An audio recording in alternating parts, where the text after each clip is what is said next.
Welcome back to another video on Gearsaw Studios. Today I'm going to be showing you how to build yourself a simple Mesa desert house. As you can see here, complete with an interior, fully functional, and it even has a nice bedroom to boot with those Oasis vibes. So without further ado, let's investigate how we'd go about this. First off, we just need to find ourselves a badlands. You can do this in the desert as well, but I was specifically requested to put it here. The hoodoos make a pretty interesting spot, but they can interrupt your build, so be careful. I decided to build mine just outside the hoodoos. Additionally, you might want to inspire yourself after some Arabic cities, such as the Yemeni City of Shibam, which I referenced extensively during the production of this video. It is an absolutely beautiful city. But anyways, we have ourselves a flat area. You can build this on a non-flat area. I recommend building it close to water if available, and it should probably not be your first shelter because it is decently large and may use quite a few resources. So let's begin. Outline the area with some mud bricks. The measurements don't matter super much right now. We just want to build a shape, like this. You can see how the sandstone lines everything up. We're going to use this to determine where we can put windows. The holes are where windows go. So like this, I used it as a marker, and you can see this is a good spot for a window. Not too close to the wall or anything like that. The majority of our windows are going to be 3 blocks tall though, so keep that in mind. Now we have all this going on. We want to make this maybe a little bit larger if you want to use this for more long-term uses. Or if you want it to look more like Shibam, then you might want to make it a bit taller. This one's a bit more stout for general usage. Right here, we have some measurements as well. Alternating between sea lanterns and raw gold, you can see how it outlines everything. So nice and contrasty. So we're also going to have to make sure that we build our thing larger than we need it. Right here, we're going to line it with a bunch of mud bricks, and then add some packed mud to the top to act as a bit of wear and tear. So this is a gradient, very simple. To the top of it, we'll even add some brown mushroom blocks. So you can get those on Bedrock Edition right now. Right here, you can see mud bricks to packed mud to brown mushroom. They are in blotches, can move freely, and are in layers that are not completely comprised of one block. You can see mushroom can touch the bricks. This is called knot pillowing or banding, and it makes your build look a lot more realistic. So congrats on that if you're able to pull that effect off. However, before you do that, a little bit out of order, we do need to get ourselves a little bit thicker of a room here, because if it's not too thick, then you're not going to have any room to do anything, especially with the wallpaper. So with all this, we're going to have to expand the build, make it a little bit bigger, and I mean quite a bit bigger. So you can see here, much larger and much easier to build in. Make yours nice and blocky, add more segments than I did. I only made 2 for simplicity, but you could do up to 5 or even more, turning this into a whole city if you wanted to, in just one building. So now, we do want to set up a little bit of initial stuff for shelter. Open up your acacia doors, and you can get yourself the first room here. I'm going to put a placeholder block, that being jungle planks. Jungle is your friend here, but for the interior, I think I'm going to go with a mosaic, with white terracotta and orange terracotta. So now we have this, put up your immediate shelter items. In the meantime, we'll set up our gradient. I do not recommend doing anything on the interior until this is set up. We want to go from oak to birch planks to smooth sandstone. And when we do this, we can see a few oak blocks on the bottom, over to birch, ignore what blocks they actually are, only focus on the color. And then surround that in some birch planks, using the same logic we did with the foundation, where blocks are allowed to touch themselves out of order, like the oak being able to touch the birch planks.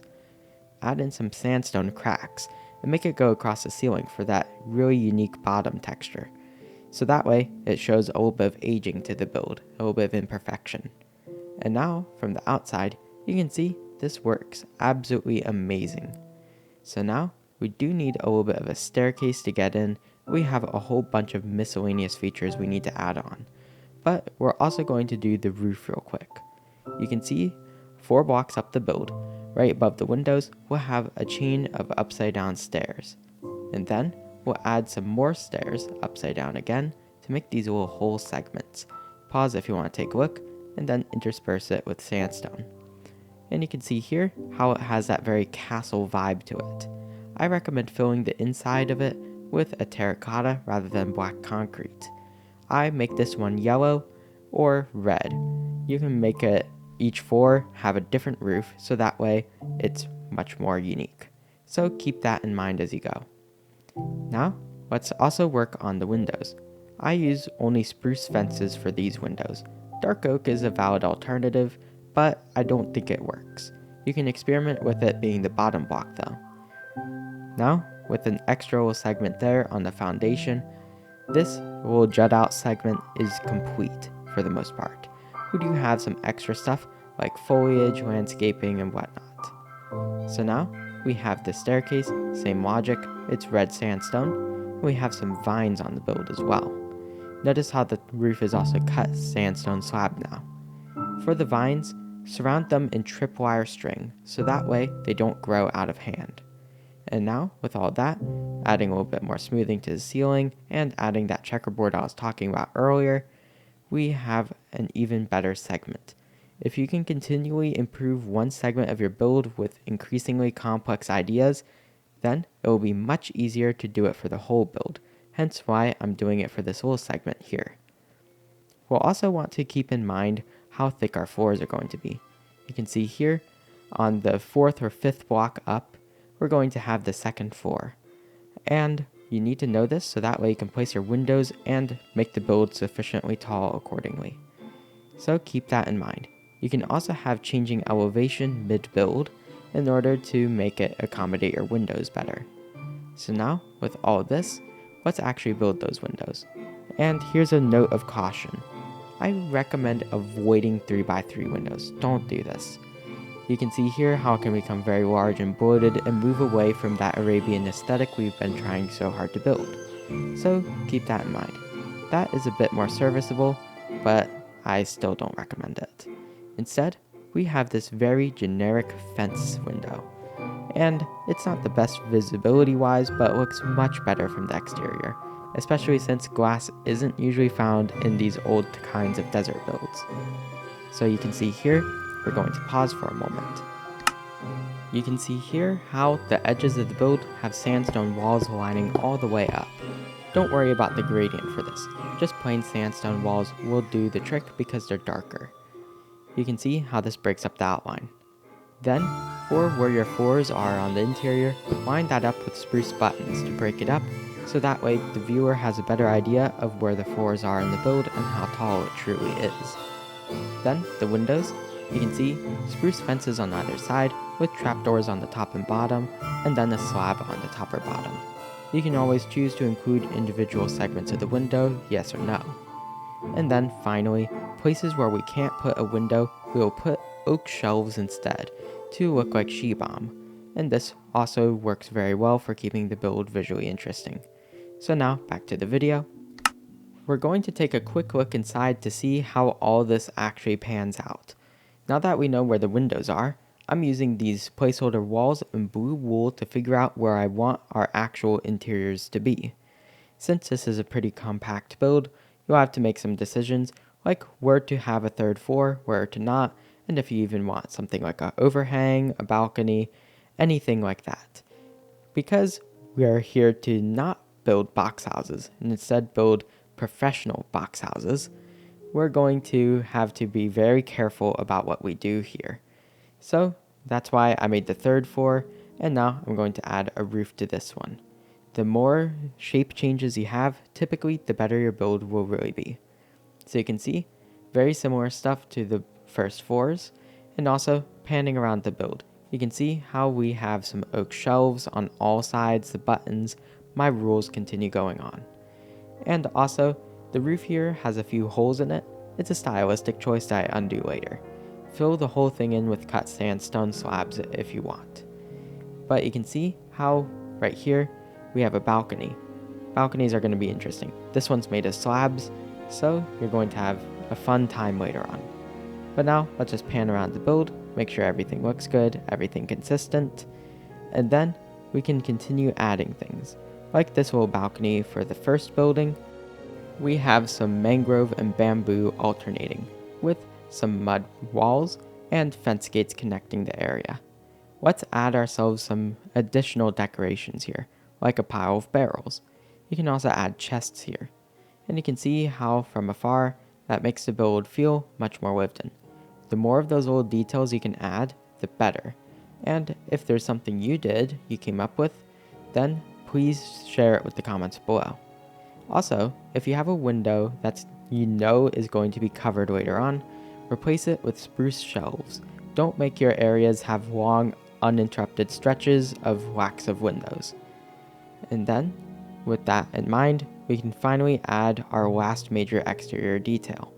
We have ourselves a bunch of oak and jungle leaves coursing across the build, dead because it's a badlands, and then we have some stripped mangrove logs connecting them. This is super important for adding that cohesion to the build. And yeah, this is why I recommend the badlands. The desert, you'll end up with only half dead leaves, which isn't the best. Then, for a final finishing touch to the exterior, let's add ourselves some damaged sections by using upright and upside down stairs. And that's not very hard, you just place some scaffolding around the build and replace random pieces to make long broken cracks in it. So now, with all of our leaves, our blotches of mangrove, and we have those windows, the shelves, I think we're mostly done here for the exterior. The bottom roof, by the way, the yellow terracotta, second floor, orange, and the top floor, red. And you can see how we do different designs in the top here. So, now that we have all that going on, we're going to have to do the night test. And you can see it's not passing. Here's what we need to do. Make sure your build has sufficient lighting. So, lanterns it is. Place a bunch of lanterns all over it, and what do you know? Your life is suddenly a lot easier, less mobs, it looks better, and hooray. Now we can truly finally move on to the interior after excessive amounts of finishing touches. So now we have a very simplistic area here. It's the same stuff from the intro, the sandstone cracks coursing across the ceiling, whatnot. And we're going to also have some recreational areas. You'll have to get used to including some of those if your build is too big. But anyways, we're going to focus very heavily on some wallpaper to this. Because sandstone will get boring, and this kind of architecture style is very much known for bright colors and interesting patterns. Don't be afraid to include some glazed terracotta in all this. But anyways, this is why we made the build bigger than we needed to. What if we wanted to include little segments here, different kinds of walls, or separating the insides? So that's why I included so much extra room. So you can see here, very basic little library-esque area. We have some stairs going across the ceiling, full blocks in the corners. The floor, we have some oak with some of its log variant, and we'll include some buttons for good measure to give it knots in the wood. And you can see, the more details, the better, as long as it's not too nonsensical. Little buttons across the wall here, very much do that. You can put it on the floor as well. And we just want to make sure, if you have more than a 3x3 space with nothing going on, chances are you have missed something. And I use this philosophy to great effect. You can pause and slow down the video, or whatever you need to do to see everything, like the signs for cabinets, the paintings, bookshelves with chiseled bookshelves, hanging barrels with fence gates open, jukeboxes, wither skulls, pots in the corner, fake plants, anything you can imagine. That's as fast as I could talk without becoming illegible. So yeah, if your room is dense enough that I'm not able to narrate it in time, you did a good job. We also have a carpet in there. So make sure you fill out everything with that same philosophy. Paintings, eggs, trapdoors on your shelves. We have a brewing stand. Here we have a little mining section with the mud bricks. Mine not included on this build, will be included if there's popular demand. Leaves on the inside, hanging candles, leaf litter on the floor because someone didn't do enough sweeping. All those little things, and of course your crafting tables, stone cutters, and whatnot, are super good. I hid some smokers and some furnaces under everything, and even embedded a little kiln right into the wall there, hence why we had 2 thick walls. So now we apply this philosophy to the rest of the build, and you can see where our floors are going to line up. If you have something thin like this, feel free to use ladders. Otherwise, as available, don't stress yourselves too hard on this, include stairs. And now, I filled out the interior, and you can see more of my old building tricks. Java edition only, anvil, item frame, torch to make a very special torch. Our walls are alternating with white glazed terracotta, blue concrete, blue wool, and blue terracotta, shelves embedded with extra leaves, azaleas are not affected by biome tint. We have some enchanting areas, lapis block hidden in the wall, some shelves surrounding it, and a neat little storage area, continuing with the mud brick gradient, floor tiling, a fancy mangrove roof with a bunch of stairs and slabs to give it an arch. Everything here is built to be functional but also visually appealing, so we can see that continues to the bedroom. I wanted to go for a very oasis vibe, make your floors feel different. Tough, green, bamboo, acacia floors, cyan carpets, all that, and some cauldrons with some azaleas connecting everything. Item frame with upside down birch slab, and a gray banner makes a very good fancy cabinet. Going out here onto the balcony, same philosophy.